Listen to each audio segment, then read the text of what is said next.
soddonka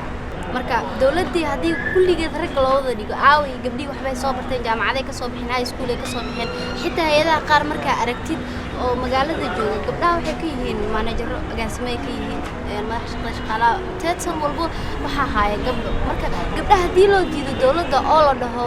gabar hadii ay wax soo barato oo aan dawladda laga siinin qoondadii ama xaqii ay ku leedahay halkee aadaan gabdhaha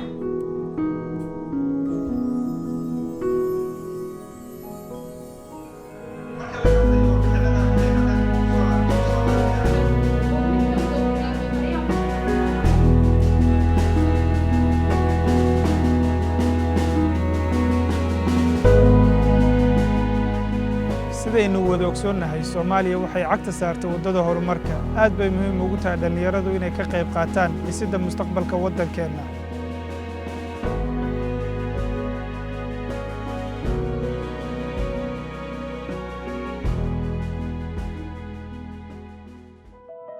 waxaan ahay muwaadin nabadeed waxaan rabaa inaan ka qayb qaato horumarka dalkayga fariintan u diray madaxweynaha ama ra'iisul wasaaraha cusub waxay noqonaysaa in su'aasha ugu horeysa ay isweydiin doonaan ay noqoto maanta maxaa shaqo ah ilaa iyo intee shaqo leeg ayaad u abuuri kartaa dhalinyarada waxaan kula talin lahaa madaxda soo socota inay sameeyaan manaahij isku xiran oo waxbarashada oo heer jaamacad ilaa dugsiga sare dalaan dhalintiisa waxbarana wuxuu noqon doonaa dal dayacan waxaan jeclaan lahaa iyagu inay horta ugu horeeyaan respect for law waxaan sheegay hogaamiyaasha cusub ee imaan doona inay ka gudbaan waxyaabaha la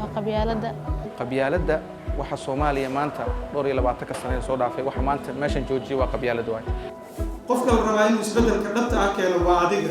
adigu hadaa keeni weysa cid kale oo ku keenaysa ma jirto horumarka dalka ama bulshadana waxa laga fiiriyaa jiilkeeda markaas taagan waxaanu dhalinyaro oo Soomaaliyeed oo qaybo kala duwan ee dalka iyagu maalin walba ka hadlaya dhibaatooyin kala duwan ka hadlaya qabyaaladaan ka hadalno dhalinyaro beeraha ka hadasha dhalinyaro kala caafimaadkii u ololeysa dhalinyaro waxbarashada u ololeysa intaasna waxay ku rajo gelinaysaa inuu dhalinyaradu isbeddel ka soo socdo